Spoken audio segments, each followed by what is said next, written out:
I still think over the next 18 to 24 months, we've still got a lot further to go in prices. I think prices will continue to go up.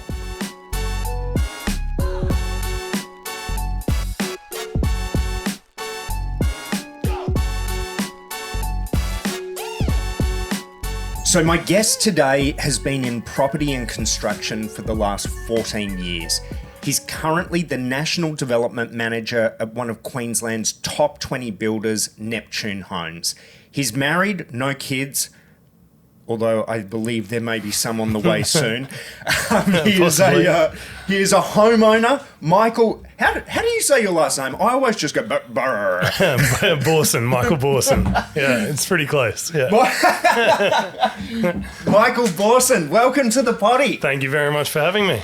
Yeah. My pleasure. Geez, it's a little bit early in the morning. I'm maybe one strong piccolo off actually being ready to go here. That's okay.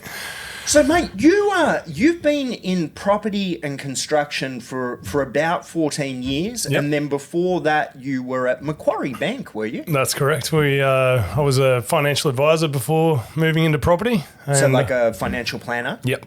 Yeah, interesting.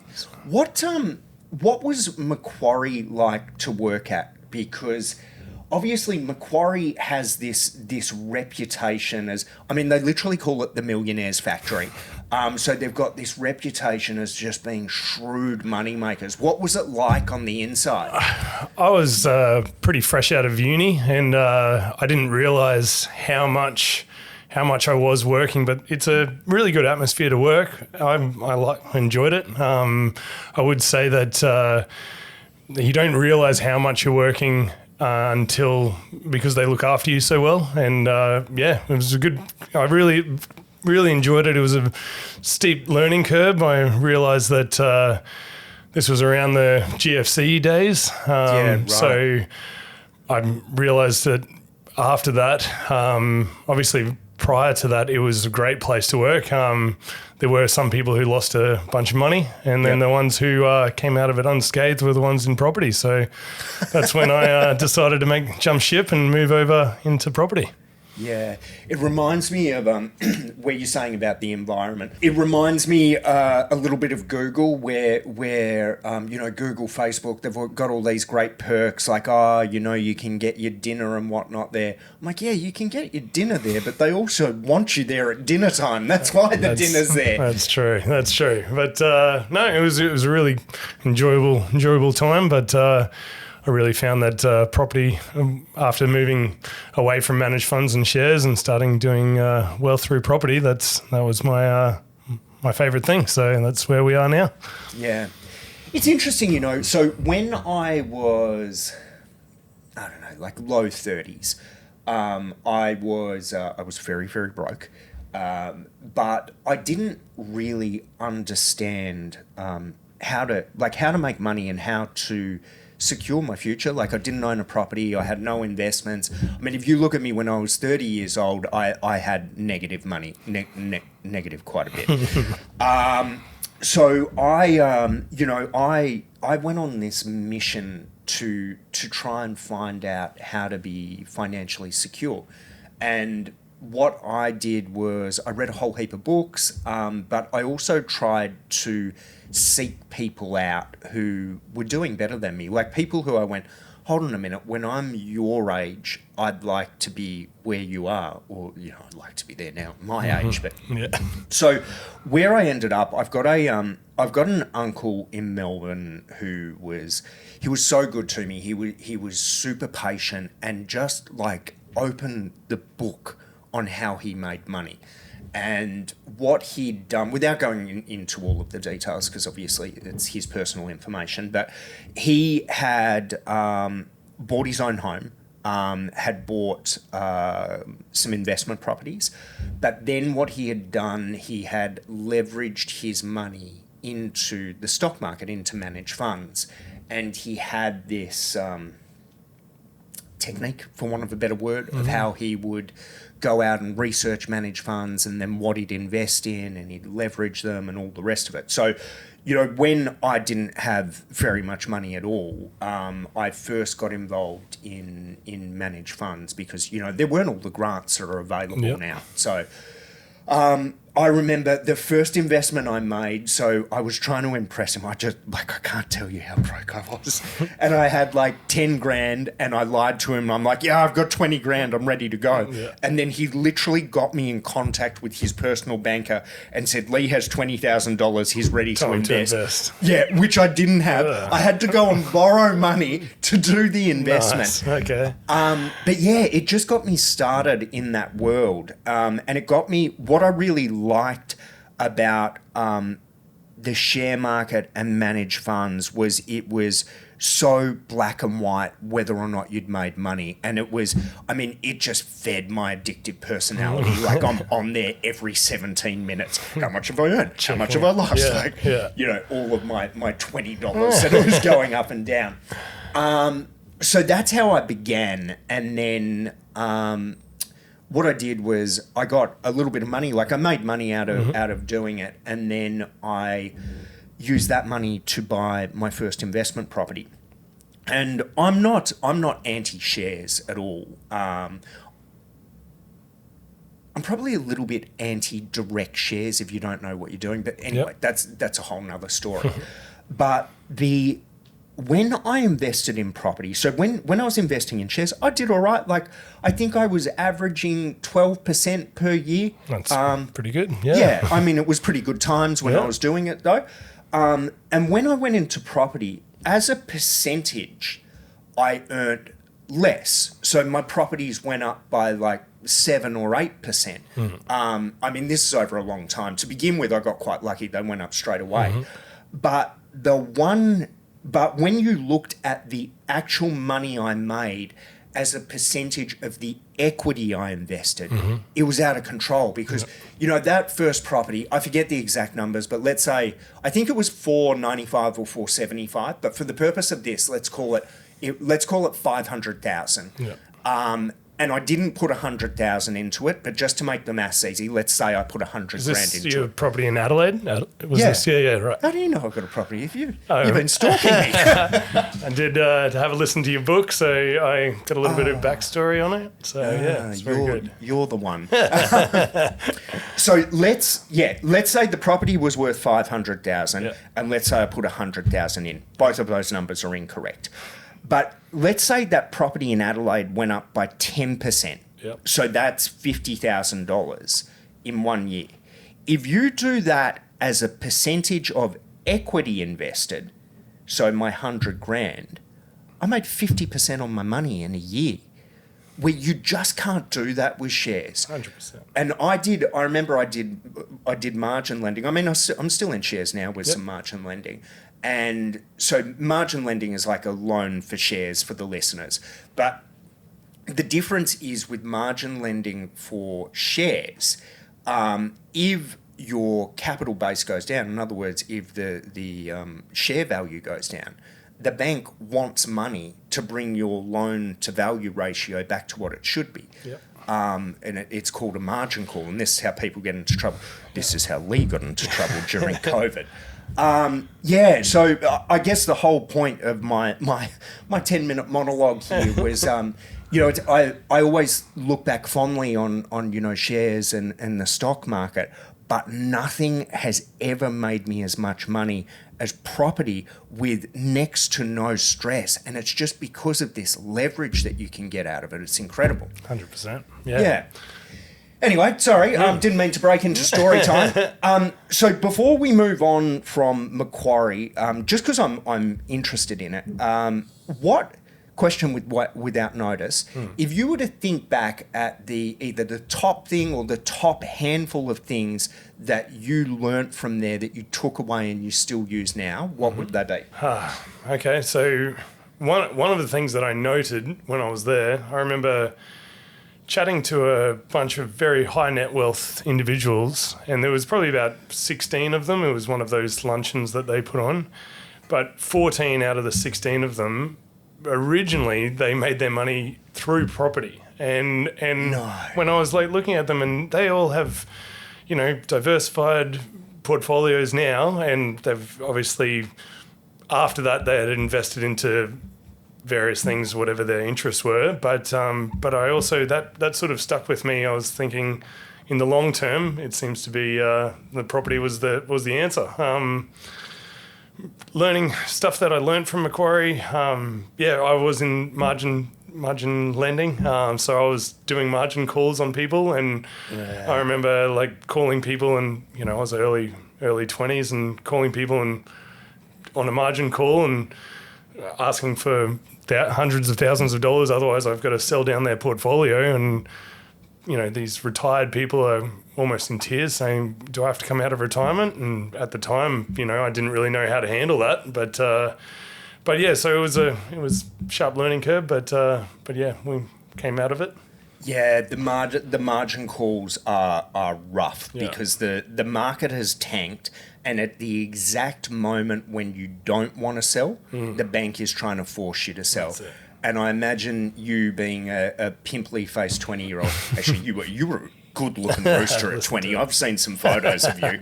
But yeah, I imagine as a 20-year-old, making the call to a 65-year-old in retirement saying, "Hey, we've got to sell you down." That's character building. Yeah, it's pretty full on. But yeah, then after that I worked. I moved out of that industry, and then obviously did land development.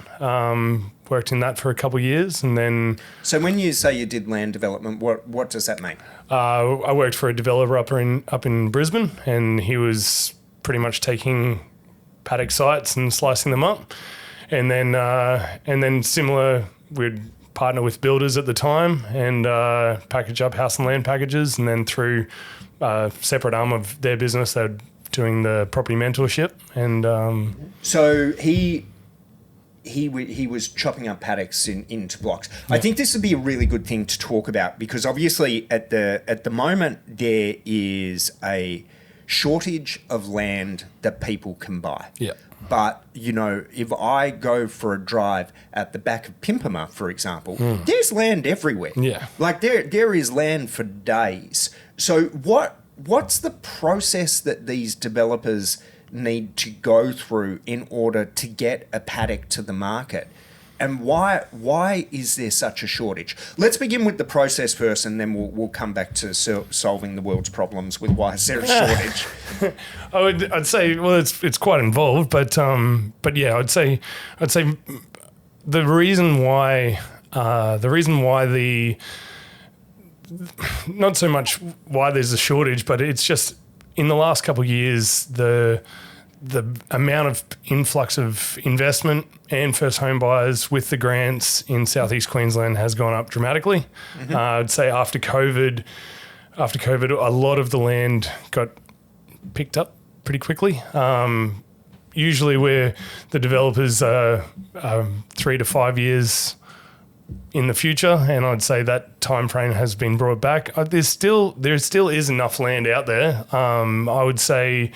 I'd say it's just a matter of finding the right blocks at the right price. I would say that there's some blocks at the moment I look at and I don't see value in capital growth 100% in where the price tag is. So I'm just sort of a little bit more selective with which blocks I get.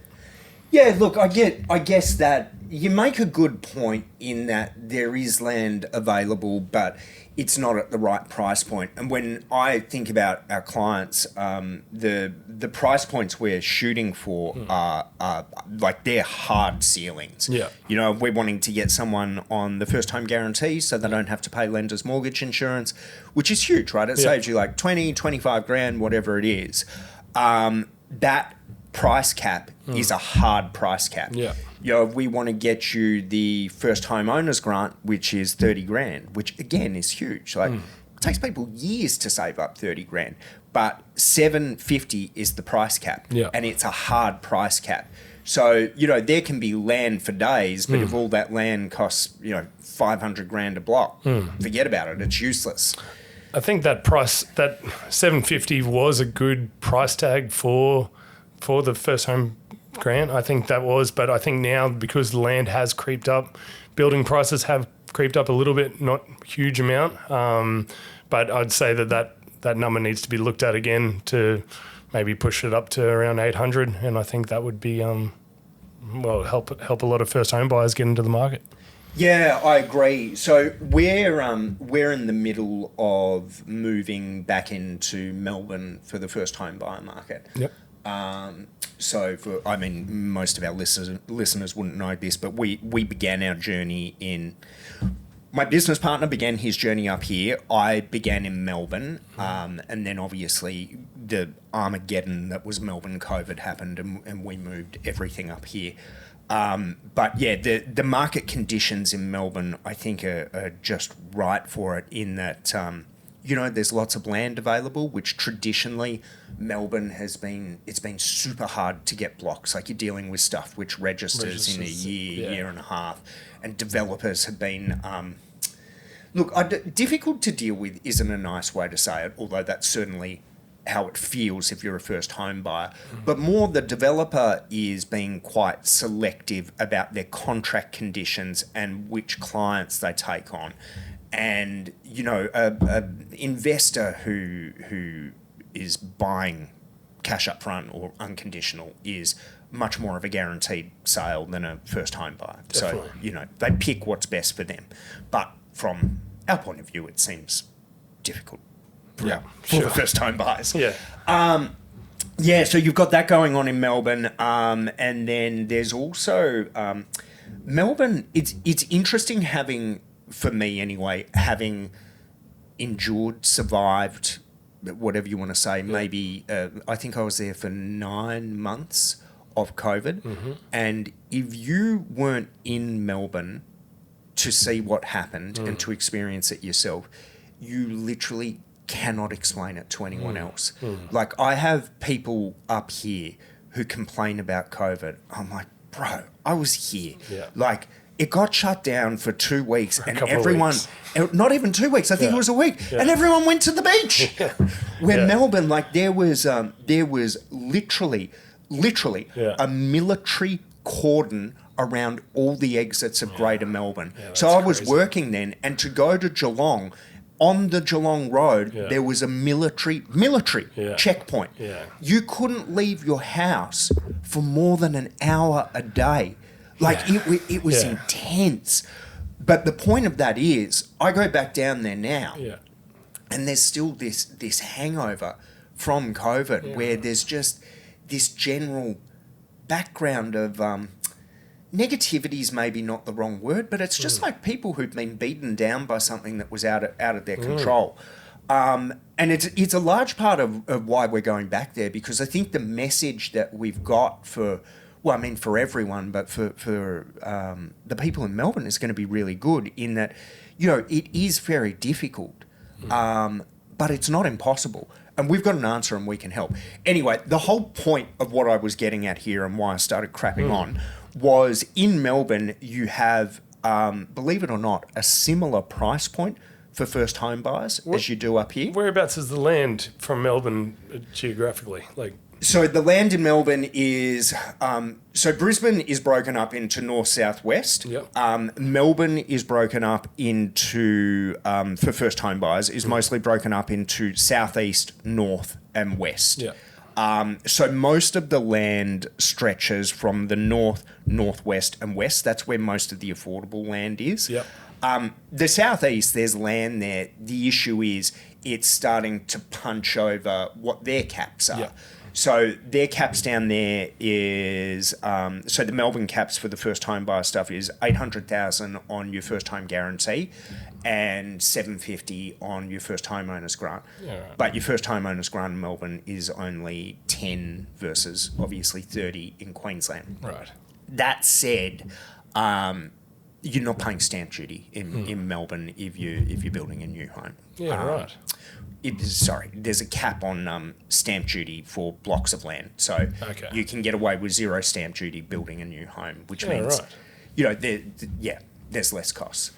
But the whole point of the diatribe was, for a similar price point city, Yeah. they've got caps which are higher, and you're right that when the government brought out the caps initially, Brisbane was quite cheap comparatively. Now it's expensive as hell. Like, we need more help. Yeah, I think Southeast Queensland, we going up to, say, Caboolture, out west to, say, Ipswich and surrounding areas, and then down to the border, I still think over the next 18 to 24 months, we've still got a lot further to go in prices. I think prices will continue to go up. I think Southeast Queensland, but yeah, it's interesting that you say Melbourne for the similar price point. I would have thought that a comparable product down there would have been more expensive than up here, but it's similar. Yeah. It's similar, and it depends where you are. You guys were doing stuff in WA as well? No. Okay. So we're not.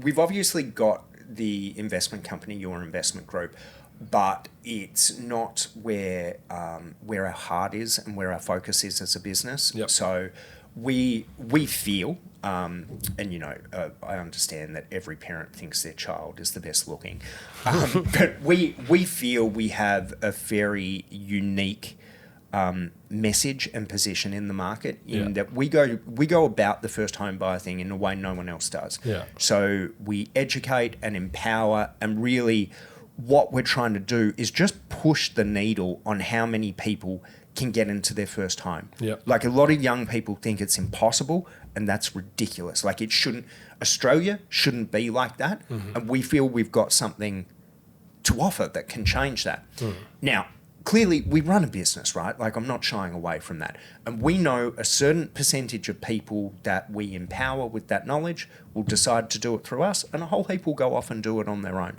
Everyone's a winner as far as I'm concerned. Mm-hmm. But I find that position in the market unique in that no one else does it. I think a lot of people in the first home buyer market are a little bit smash and grab. Like, they're just, Johnny, I don't want to be mean about other companies. And there's some other great competitors out there, but there are some less scrupulous ones who are really just taking advantage of first home buyers who don't really know what.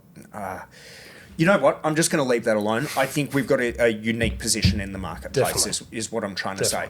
So we focus 90% of our efforts and energy into that market. Yep. Now, as opposed to an investment market where you can move, like we'll turn on Perth. Yeah. We don't work like that. If we go into a city, like we're going back into Melbourne, I've been working at that for 3 months. We've got to set up infrastructure, display homes, offices, like the whole kit and caboodle. Yeah. So we make an investment into a city where we like to think we're going to be there for keeps. Yeah. Yeah, so the short answer is we didn't jump on the Perth bandwagon with all your grubby investment companies. Yeah.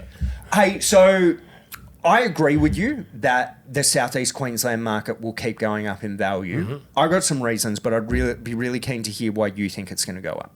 I'd say 2 major things. One, infrastructure, the amount of private and public spending that has been greenlit over the next couple of years. I'd also say population growth. Like, there's still a lot of people moving to Southeast Queensland, and I think that where the supply is now, you also look at Olympics 2032. That's going to be a factor as well. Why? I'd say not everyone. It's putting us in the global scene. Southeast Queensland's, in my opinion, is the best place around. Everyone thinks their kid's the best looking. Yeah, well, it's the climate's amazing. Standard of living's pretty high. It ticks a lot of the boxes. So I think it's just going to continue to grow. Yeah. Yeah. I agree with you. I think the infrastructure one is big, and I think the Olympics play a big part in that, in that things need to be built for that. But also there's been this explosion in population, and we need more infrastructure to support these people. So it's more jobs, and it's sort of a self-fulfilling prophecy. I believe the population growth will continue, even when I just look at it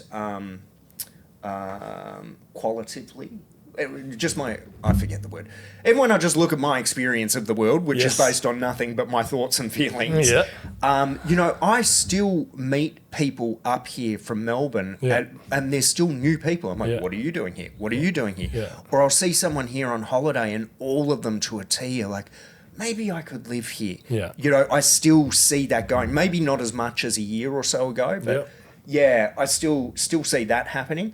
And then when I've been doing this for a while now, you've been doing it for as long, if not longer. But when there's a market where demand cannot be met by supply, prices always go up. Yep. I always know. Sure. The second developers start saying to me, no, only unconditional contract, I know we're about to have a run on prices. 100%, which definitely makes it a little bit more difficult, but challenging. I would say that over the next 12, 18 months is going to be it's going to be tight on the land supply of things, but there's still blocks to be had. So talk to me about this land. You say that there's still blocks to be had. Where do I find them and how do I get them? Okay, so I'd say a couple of ways. Obviously, the relationships that we have with the developers, they're putting blocks on hold for us, or we get put and call on the blocks, which simply means that if we don't sell them, we buy them, which is... I'm sort of looking, I'd say Caboolture West in the northern corridor. There's areas in Ipswich that are still good. The Logan, Bar Scrub area. Price point wise, obviously some of these areas, I can't just say one suburb is a good suburb. I'd say particular blocks in that suburb will stack up. Yeah. And so, it's just sort of saying yes to some blocks and saying no to others. Yeah, so I forget exactly what the number is, but it's something like an estimated 20 to 25% of either all property or all land sales happen off market. And what that means is the property never actually gets advertised or offered to anyone. So you have people in industry, like builders, for example, who've got good relationships with developers. Developer says, hey, we've got this stage coming out, and the developer goes, perfect, I'll take 5 blocks of those. Yeah. And then builders obviously do it so they have stock, land for their clients. Definitely. Because as a builder, in order for you to build, you've got to have land to build on.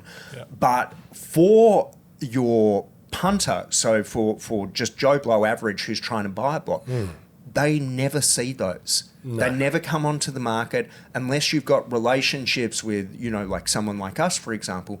You never get the opportunity to buy it. And I definitely see a lot of that going on at the moment. So we'll have clients come to us, and they've been on realestate.com.au themselves, and they're like, oh, there's blocks, and then they ring up and everything's already sold, and they're like, hold on a minute, there's no land here. Yeah. So, I definitely see that. I think the other thing that you were talking about as well, which is very relevant, and it's the first step of our First Home Foundations is centred around it, is affordability, right? So if you're a first home buyer, I think you need to be flexible about where you're going to live.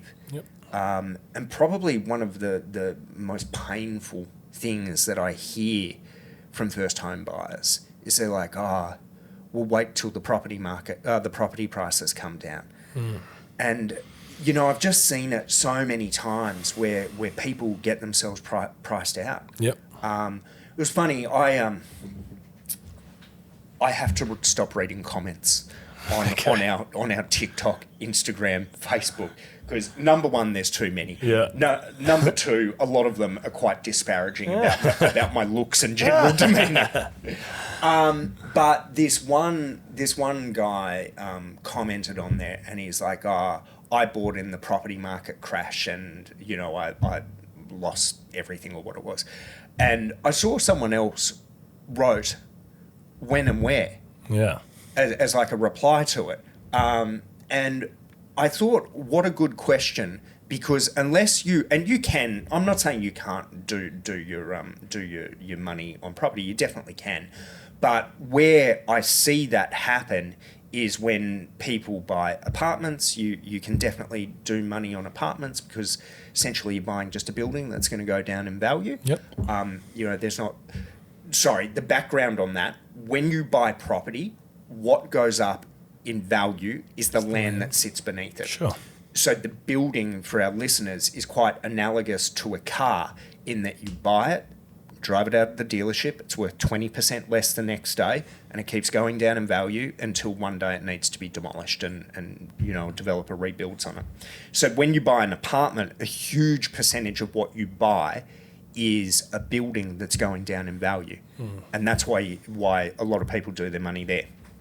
The other place I see people do their dosh is, and this is more in the investment space, but things like mining towns, regional towns, Sure. Tourism towns. Yeah. Like there's not consistent demand there. But you look at Melbourne, Sydney, Brisbane, Perth, Adelaide. Yeah. At the lower end of the market where our clients buy, so the affordable end, Yep. the best I really see is price stabilisation, and it just doesn't last. Levels. Yeah. Yeah. So if I look at Melbourne over the last couple of years, for example, there's been stabilisation or just slow growth rather than the big growth. Yeah. But that is what people call a property crash. Yeah. Yeah. Yeah. It only goes one way, and then that's up. I'd say there's a lot of people who've said to me, there's a property bubble and it's about to pop. And at the end of the day, it may level off at some point, but then the demand's still there. So property prices may level off, but it's got one trajectory. Yeah, I clearly hear that as well, and take me to a dinner party, and there's always someone 3.5 rum and cokes deep who wants to lecture me about the property crash. And anyway, I'm more trying to be funny there. But no, I get it. Even sometimes me working in the industry, I just go, this can't keep going, surely. But you've been in it 14 years. I've been in it a similar amount of time, and I've definitely followed it for longer than that. And all I've ever seen is a levelling off at the affordable end. I have seen drops at the expensive end of the market, but even those don't last. But I don't blame people for thinking it's going to happen, but it's... I don't know. Why do you think people think that a property crash will happen? Wishful thinking, potentially. But I don't think it'll happen. I'm praying. But I remember doing house and land packages in the back end of Pimpamar, and this was, quite a while ago now, but I remember chatting to a first home buyer, and he said, it's over 400,000, like for the house and land package. And I said, it's a 600 metre block. It's a pretty decent sized house. And so it just seems so expensive. But now, like trying to find a block of land for that price, almost half the size, is near impossible. So and that's without the house. That's just the block. Exactly. And pitch your tent on it. Yeah. So all the people who bought then, they've got smiles on their dials because they can go again, and that's what we want. So I've got two working examples of exactly what you're talking about. So the first one is Pimpama as well. So when I first started working in property, I worked in investment. We were in Melbourne. We're selling investment properties all over Australia. Pimpama was one of the places that we were selling. Had all of this data. Westfield's going to be there, next big thing, blah blah blah blah blah, and everyone, particularly the people who lived up here, Mm-hmm. Pimpama, it's the arse end of everywhere. It's never going to go up, blah, blah, blah. Yeah. And so we were selling at like 350 maybe when I first got in. 350 grand. It's not that long ago. No. And now, like you said, you can't even get a block of land for that much. The thing with the land sizes as well, everyone was complaining that they were too small. 600, not a big enough block. Yeah. It's like prices go up, Yeah. block sizes get smaller, affordability moves outwards. Definitely. The other example I've got of that is in Melbourne.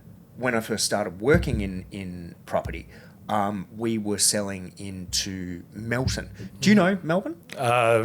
Roughly. Yeah. Right. Yeah. Melton is like a far out suburb. When we were selling it, I actually don't know if it still is, but it used to be serviced by V Line. It was like proper urban fringe, had a somewhat checkered reputation, colourful reputation, let's say.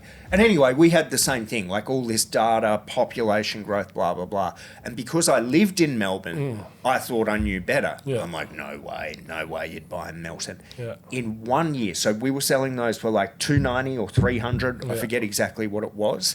In 1 year, it doubled, went from 3 to 6. Excellent. And it blew my mind because I'd passed up on that.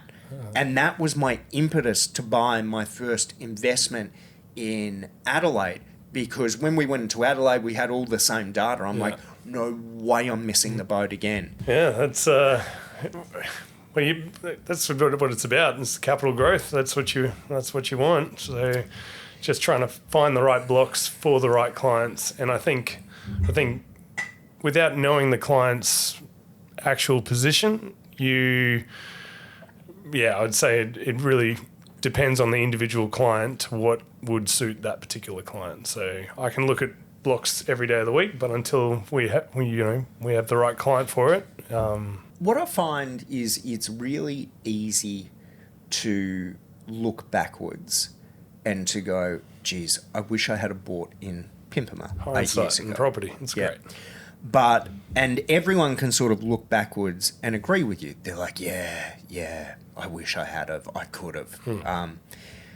But when you look forwards and you say, well, the same thing's going to happen again, everyone goes, no, it's property bubble. It's going to burst, right?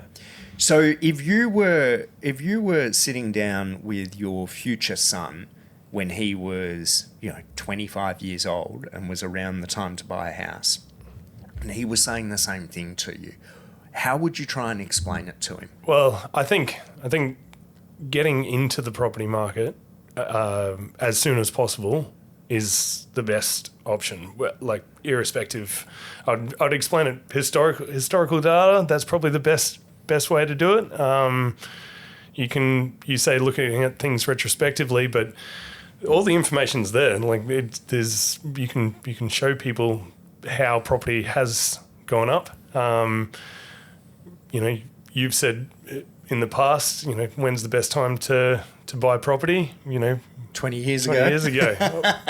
Second best time right now. So I think getting your foot in the door is the key, and then after that, the next steps just follow organically. Yeah. All right. So you were working with this developer, and then you pivoted into working for builders. Yes. Yeah. Why'd you do that? I wanted to learn.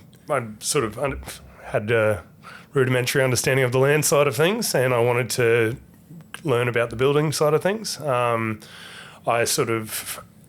moved into the building industry. It was great to learn, just sharp learning curve. And then after that, you were saying before, there are certainly some people in this industry who potentially aren't in the client's best interests. So that's when I went out on my own doing property mentorship. And then I found that was really good. Got a number of clients into some excellent properties, both first home buyers and investors.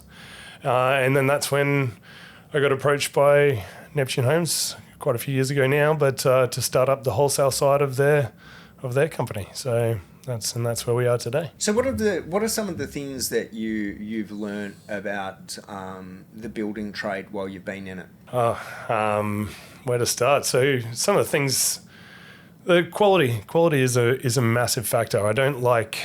I've see a lot of products out there, which, if it was mine, would I be happy with the level of finish? And if the answer isn't a resounding yes, then I wouldn't want to promote that to anybody. I like this. This is a really good point, and this is a conversation we have frequently with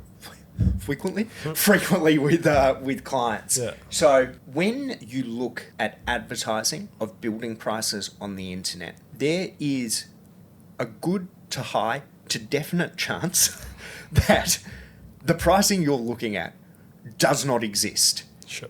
Is that a fair statement? Yeah, for some builders, yeah, definitely. Yep. They I see some advertised billboards, houses starting at this, and I'm quite impressed if you can get a house at that price. But I see it too. I'm like, if that is your build price, I'll take 6. Yeah, sign me up. But I'd say a lot of I understand it comes down to marketing and a lot of other.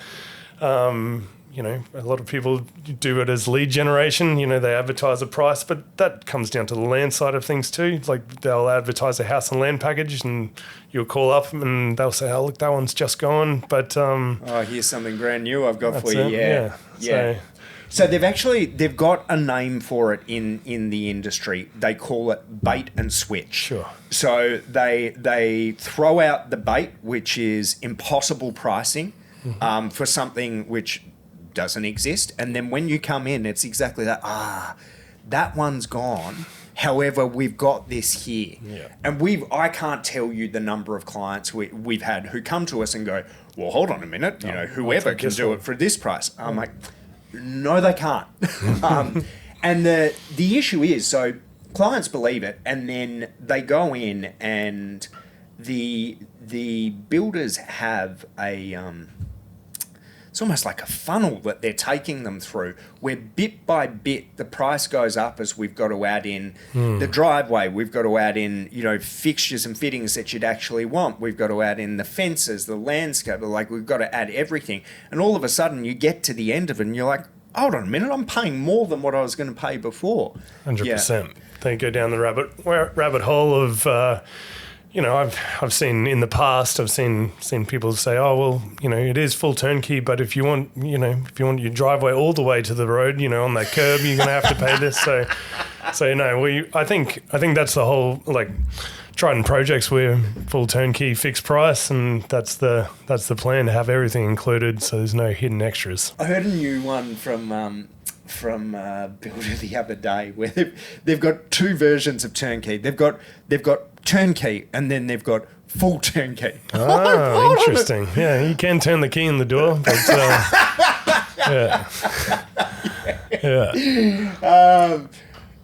sorry. I laugh because I've seen it so much. So to me, it's just comical. Yeah. But for people who, like, for our clients, it's not comical at all. It's really, it's frustrating is what it is. Definitely. But, if I didn't laugh, I think I'd cry. I think the other point that you were making about building quality is really important. And again, there's some builders who just do a genuinely very cheap product. Sure. But, if you want to buy a table, you can go to Kmart and they will give you a table with the ability for you to put a glass on it. Or you can go to Nick Scarley or whatever it is, and you can get a table there too. Both of those things are called tables, but there is a very big difference between the two of them. And if you're building a home that you're going to live in, that you're going to have your family in, that your friends are going to be coming around to, that will be probably the biggest purchase that you've ever made in your life, but B, will be should be an incredible source of pride and joy in your life. Would you go to Kmart to do that? Not necessarily, and it's nothing against Kmart. Like, Kmart's great. I go there all the time for cheap stuff. but it's for cheap stuff. Yeah. You know, if I want something that's long, that's lasting, I'm going to shop at a not bargain basement place. Yeah. And a lot of times in this world, you're getting what you pay for. And for me, I wouldn't want to run that risk with my home. Yeah, it was such a large investment. Yeah, definitely. Yeah. So what for our first home buyer clients, we can say quality building till the cows come home, but that doesn't really make a lot of sense. So what does quality building mean? What if I'm a first home buyer looking at a builder? What sort of things should I be looking at? I'd say historically, you'd say we do things like having third-party inspections of the build, so make sure that at completion the build is of a much higher level of finish of the painting, level of finish of the inclusions. Give me an example of some inclusions that I'd want in my home. So, for example, I'll begin. Okay. I think 900 millimeter appliances. So what we're talking about there is an oven and stove cooktop, which is wider than normal. I think if you've got a family, they're A grade because you can cook a meal. You can cook a big meal for a big family on it. I also think it makes the kitchen look luxurious. Yeah, is definitely. my take. So 900 millimeter appliences is something I'd look for. Yeah. So you'd say larger tiles in the floor space, so 600 by 600 porcelain tiles. These are just minor things. Stone bench tops. I'd say when you say inclusions, you can have multiple inclusions all the same, but you know, air conditioning systems, for example, could. If we wanted, we could use a no-name air conditioning system, which would save the client some money, but potentially in 12, 18 months' time, it won't work anymore. So we get a high-quality air conditioning system so the house, even past the 12, 18 months, 2 years, 3 years, I want it to be as good as it was when we handed over. Yeah. That's the plan. Yeah, and look, aircon's a good point. Not that I know anything about air conditioning systems, but you make a good point, or what I think is a good point, is for most people, they would not know the difference between one brand and another. Sure. And they probably wouldn't even know what brand system is in there. Yeah. What they will know is in, one year and 1 day's time when it's out of warranty or whatever it is and it breaks down and you've got to pay for it. You will know about that. 100%. Yeah, that's a good point. And then what you were talking about before that was doing inspections, so having independent inspections. But that's kind of post-sale, so or post-purchase, I should say, where the client's home's getting built and you're saying get someone independent to go out and check the stages and make sure that they're building it to a good quality standard. Yeah, definitely. Yeah. Where would I go to get a building inspector? Like, do you just Google it or? Yeah, you can Google it, but there's multiple companies like handovers.com. They do a great job. Okay. I'd say the site supervisors having tradespeople who take pride in their work, that's very important. That's the reason why, that's the reason why we're at Triton Projects. We make sure that all the site supervisors do the inspections of their houses themselves, but then we also get third parties in, try to have any issues with any of the houses need to be rectified. So, is it common for there to be issues that need to be rectified? No, I'd say at practical completion, the house is almost completed. So there's potentially paintwork that needs touch-ups, but at handover, the house has to be perfect for the clients. That's what it needs to be. Yeah. So practical completions when you go through and there's those little bits of blue sticky tape everywhere going, hey, this needs to be fixed up. 100%. Yeah. All right. Interesting. Anything else that you've learnt being a builder or working in the building trade that you think would be beneficial for our listeners? First home buyers, I'd just say, yeah. I'd say looking at getting someone who has had experience before is the key. Like when I bought my first house, I didn't know anything. So having, aligning yourself with the correct people, doing your research beforehand, that's probably the most important stuff. We had a dude from Koloshi. So Koloshi, you know Koloshi? Yeah. They do like high end real estate. So Yeah. I think their minimum's like $1.5 million or $2 million. And it was funny. We didn't really talk about homes a lot, which was probably an error. Yeah. But at the end, I just asked him. I'm like, hey, what advice would you have for first home buyers? And he gave this just nugget, which I think if that was the only thing that people got out of the podcast, it made the whole hour 15 listening to it worthwhile. Yeah. But what he said was, so they deal with high net worth individuals. Yeah. So the movers and shakers of the world, like their minimum may be $1.5 million, but these guys are selling things for 10, 15. Like people who are buying that sort of house know something I don't. Do you know what I mean? Definitely. And what he said was all of these guys get help. They're like, because he said, Daryl said, he's like, I used to be poor. And when I was poor, I just thought I would do everything myself. Something needs to be done, you get it done yourself. But he said, all of these guys, they have advisors for everything. And he's like, I could spend 25 years getting expertise in this, or I could just pay someone and bring in an expert. And it just made something click in my head. Like, obviously, it's very self-serving because we're the expert that you should bring in. Like, I get that. But when I was thinking about it, I was like, yeah, you're absolutely right. Like, how many times do I sit there and try and do something that I could get done reasonably cheap on Airtasker with someone who knows how to install a TV or whatever it is? Or in this case, like something where there are huge consequences, which is buying your own home. Why would you think that after spending 6 months of trawling realestate.com.au, you could possibly know all of the things that could go wrong and how to deal with it and blah, blah, blah. And it's so stressful. And that's exactly why our company exists, is to try and remove all of that. It's like, hey, just come to us and we'll take care of it.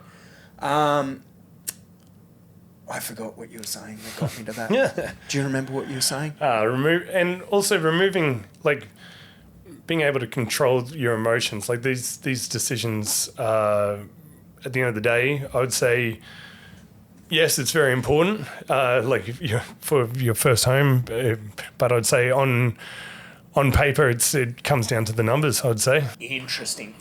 So I used to work in investments. Yes. As I said. And in investments, you need to remove all emotions. Yes. Like, you're doing this to make money.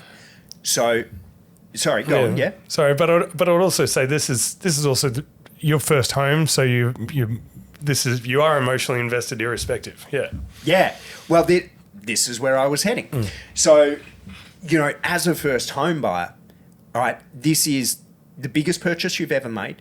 You will probably make as much money out of this home as you will your job. Yeah. Like, I often look at, I've got a couple of properties now. I'm like, Jesus, why do I work? Why don't I just buy properties?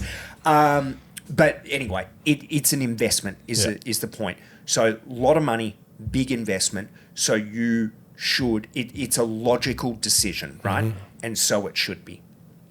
But on the other hand, this is your home where you'll have your husband or wife, your kids, where you'll have your parents around for dinner, where you'll draw little lines on the wall as your kids get taller and taller. So it's your home. It's where your heart is. Definitely.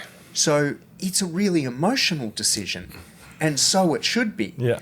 So what you then have is just this epic conflict between the two, where if you get too emotionally wrapped up in something, what I see it do is it just stunts the ability for people to make decisions. To take action, yeah. Yeah, where if you're too analytical about it, you're going to end up in something that you absolutely hate. You don't like. Yeah. Yeah, so we've got to kind of balance between these two. And it is this gnarly roller coaster for people. Yeah. Yeah, highs, lows, logic, overwhelmed. It's really full on. Yeah. What do you think is the best way to mitigate that blend of emotion and well, I mean, we've got a process to try and do it, which I outlined obviously in the book and what we do. But where we begin with people is we begin at what you want. Yeah. Right. So you've got a dream in your head. Sure. I would like to have this. Fair enough. Then we begin at what you can actually afford.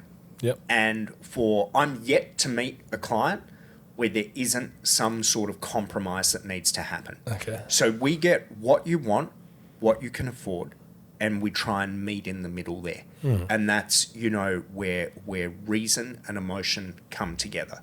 But if you're all emotion, I think you'll just sit there and go, no, I want to live in Rochedale. Sure.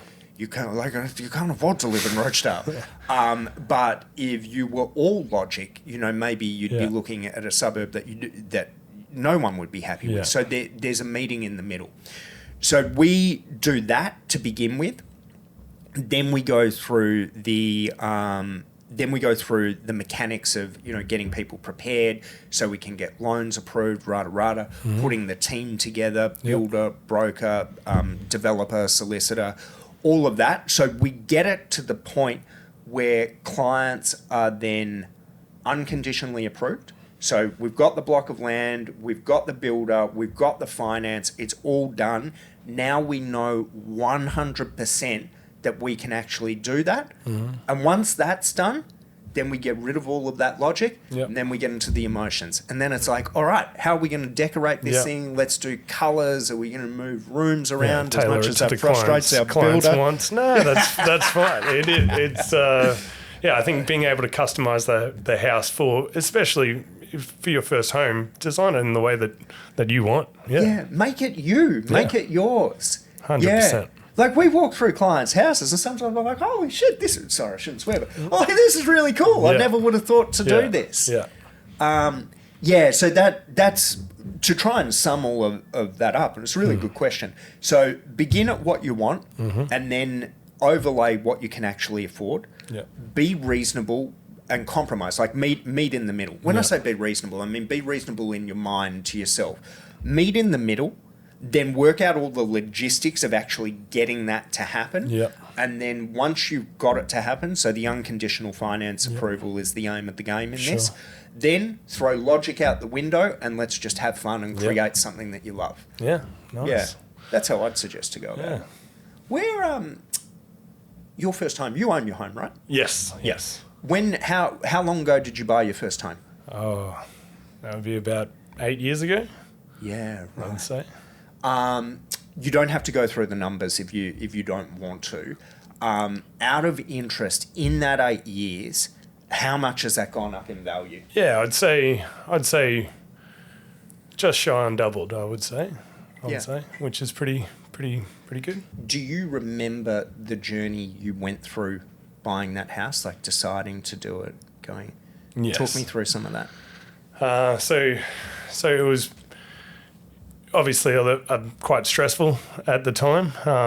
That's quite a considerable amount of money for a younger person. Did you buy it on your own or with your partner? It was with assistance from family. Okay. So which helped with the deposit. Cool. So this is good to unpack because all of our clients are in this situation. So you talk me through it. Like, you decided you wanted to get a house and you realised you didn't have enough dosh to do it. That's pretty much it. And then... so you shook down the family phone tree? That's it. And a little bit of money dropped out? Just a teaser. And then managed to get a property. So why did you want... What gave you the prod up the backside to get your first property?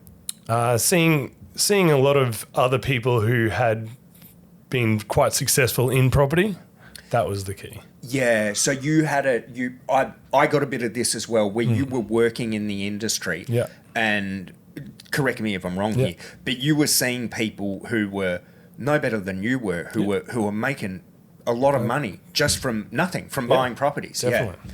Yeah, I definitely had a bit of that as well. Like I remember I worked in this office. It was a small office, maybe I shouldn't say that. Anyway, there was this one person in there who had like a lot of properties. Yeah. And I looked at the non-gender specific person, Yeah, okay. because I don't want to identify them. Looked at them, and then I looked at me. I'm like, hold on a minute. Like, you're no better than me. Yeah, What is it that you're doing? Time to get stuck into it. So I had a little bit of that, but also I had like this family guilt as well. Like every time I spoke to anyone in my family, my dad not so much, but even him a bit, but definitely my mum, certainly my grandma when she was alive. Have you bought a house yet? When are you going to buy a house? Blah, blah, blah, blah. And like I was in my 30s, and I felt like a failure. Yeah. Well, I think... Not that I would have said that, but yeah, sorry, go on. I think that it is... I've seen a lot of people who get their first home, and obviously doing handovers now, and it's the best feeling in the world. Like they're the wrapped beyond belief that they've got the keys to their own house. Yeah. So do you remember the first time that you walked into your house as the owner? Sheer euphoria, yeah. Were you on your own, or were you with people? I was on my own the first time, and but just walking through and just touching the walls and just saying, "This is all mine." Oh my god! I've just got this image in my head of you like caressing the walls, maybe giving it a little lick. It's pretty close. Yeah. But yeah, that feeling where it's mine. Yeah. Yeah. And I think, and seeing clients experience that for the first time, you know, and them in tears of happiness that they have a house of their own is, it's pretty special. Yeah, it's the best part of the job, and it's the part of the job that I still always do. Is I always ring our clients up after they've settled, and you know, just ask how the experience was and blah blah blah. And yeah, some of the emotion and the stories that come out. Like I had one woman who was like, she said, I have lived in rental properties my whole life. My parents were in rental properties. I've been in it the whole way. You have given my kids the gift of secure housing. Like I'll never be able to thank you. And that sort of stuff, like it just gives you gives you like the shivers. Yeah, you know what I mean? No, definitely. You know, you can get really caught up in the day-to-day in running a business. And then I have conversations like that, and I love it. It always brings me back to centre, where I'm like, this is why we do this. Yeah, 100%. Mate, let's wrap it up. Thank you very much. Thanks very much for coming in. Really good to have a chat. Always a pleasure. We'll see you soon.